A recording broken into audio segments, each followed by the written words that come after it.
ये सर्द हवाएं और ये धुंधली रात, ये सर्द हवाएं और ये धुंधली रात मुझसे एक सवाल पूछती है।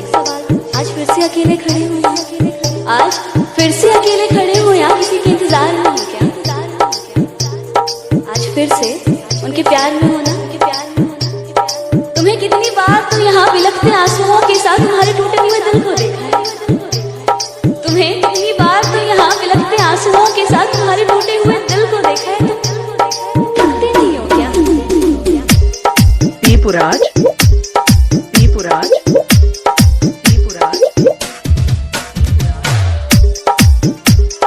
हनुमान मंदिर मुजफ्फरपुर, हनुमान मंदिर मुजफ्फरपुर।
जन्मों जन्मों के साथ साथ नहीं, ऐसे कहे जाने वाले रिश्ते एक ना एक दिन ना टूट ही जाते हैं।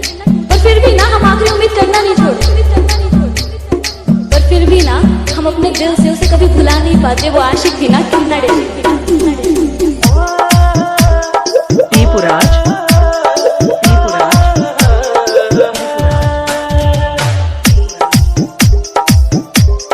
हनुमान मंदिर मुजफ्फरपुर, हनुमान मंदिर मुजफ्फरपुर।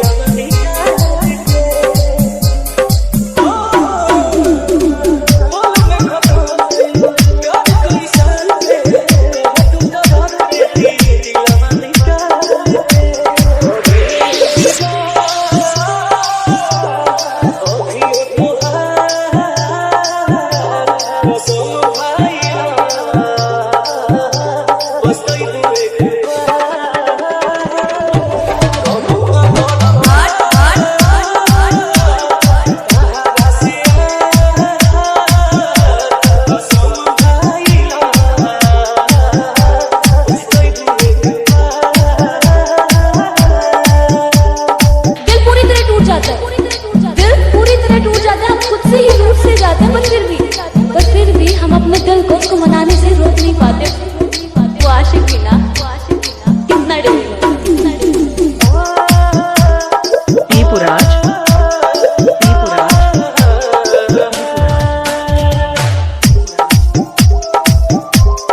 हनुमान मंदिर मुजफ्फरपुर, हनुमान मंदिर मुजफ्फरपुर।